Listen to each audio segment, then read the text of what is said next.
In this project, we set out to digitise the complete archive of the Board of Longitude. So the Board of Longitude was set up in the wake of the 1714 Longitude Act, which established a series of rewards for a discovery of a method for finding longitude at sea.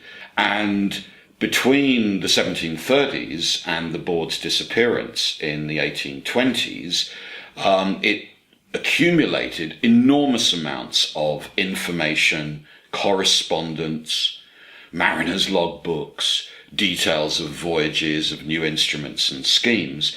And in more than 60 surviving volumes, we have an extraordinary insight into the world of science and the state, of British and overseas innovation, of scientific travel and exploration. And I think above all, it throws a remarkable light on the very complicated networks of skill, of artisanship, and of creativity, some rational, perhaps some less rational, that flourished in 18th and early 19th century Britain. It's a resource of global significance in the history of science and in various other academic pursuits, climatology, etc.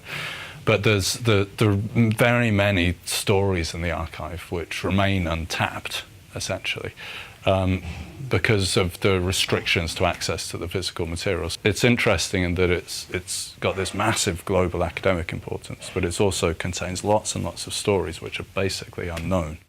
The Digitised Archive, which was launched earlier this year, comprises 65,000 high-quality images of the material, over 100,000 words of contextual material in the form of expert summaries and descriptions, over 1,000 pages of transcription, rich archival catalogue data, often down to item level, and then some more kind of outreachy materials, so 3 short animated videos on YouTube, educational resources and walks through the archive hosted on the National Maritime Museum site.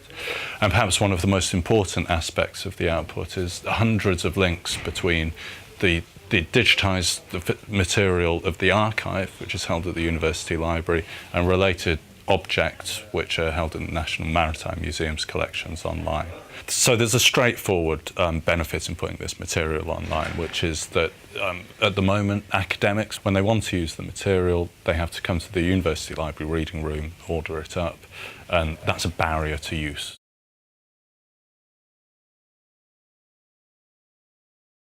Academics will now be able to access the material from anywhere, which means that more academics will be accessing the material, producing more research output, which will then fuel further use of the material. So what we're really excited about is the new and different kinds of use the material might get now it's online. Another aspect, obviously, of it being online is that now it's searchable in a way that the physical material never was. So that makes a big difference to the way the material is used. People are going to be finding new things and unexpected things in the archive.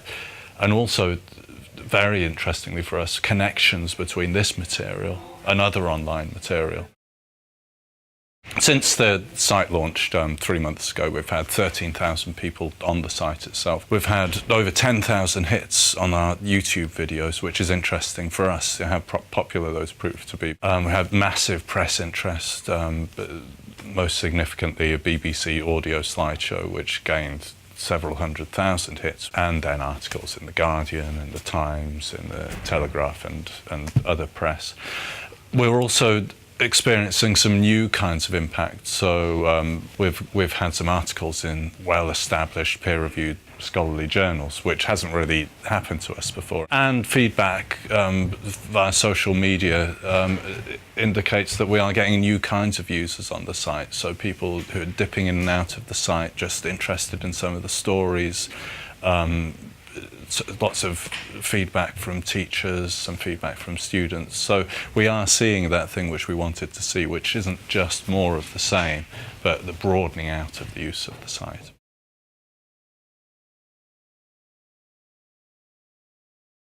The biggest challenge in the project was really the sheer scale of it. The archive itself is very large, very various in its makeup. Bringing that all together on the site in a comprehensible way was in itself a a major challenge. So lots of different people working on lots of different things, and one of the challenges was making sure that those all came together at the same time. I think we did succeed in overcoming these challenges, and the key to that was just working very, very closely with our project partners. And what we got from working with the research group was they essentially the experts on this material, and they ended up contributing through their project over 100,000 words, so a fair-sized book's worth of words of expert research material directly to the site. So that's quite a new model in a sense for both them and us. So they're using the digital library as a publishing platform for their research output. The other really important aspect for us was that we had a link in to the academic network which surrounds the material. So when we were talking to them, we weren't just talking to them, we were talking to their colleagues and their friends, and this made getting feedback and getting opinion and promoting use of the site amongst that community extremely easy in a way it never would have been if the library had been acting independently. It's been a fascinating and challenging task. The way we've set it up is to link together material from the Board of Longitude with material from Greenwich, and indeed material from other apparently unrelated archives, the Newton papers, for example, also held in Cambridge. What that shows is that you can make connections on an intimate as well as a grand scale that I think it would be almost impossible otherwise to do. Yes, again, because they're bound into volumes, so you can't cross-reference easily, but you can on the web. And I think you've found that there are discoveries you make that one wouldn't have anticipated making the material that you need to access the archive this way. Absolutely. I think digitising the archive and having to produce the metadata that will introduce the archive to sort of end users means that has completely changed the direction of research in the project. What we discover has changed both the PhDs and the doctoral level kind of research that's going on. And I think what it tells you is that one perhaps thinks of digitising an archive as an end in itself. Yes. So that it's simply making a resource for others. And there is certainly that aspect. For me, the main take-home lesson has been that this is an open-ended project. Because the Cambridge Digital Library has the resources to maintain this site, I think we can look forward in the coming years to more and more information and further projects and further schemes, and I think further exciting results.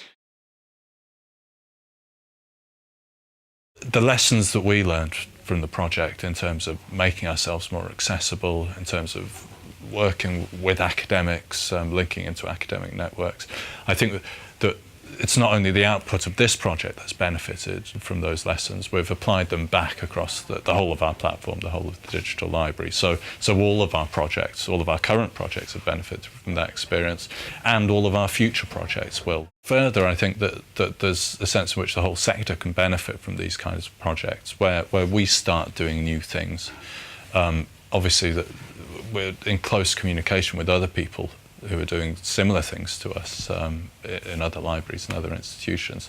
And they can look at our site, they can look at videos like this and reports, and they can benefit from what we've learned just as we benefit from what they've learned as well. So I think having these large ambitious projects does benefit not just us but the sector as a whole.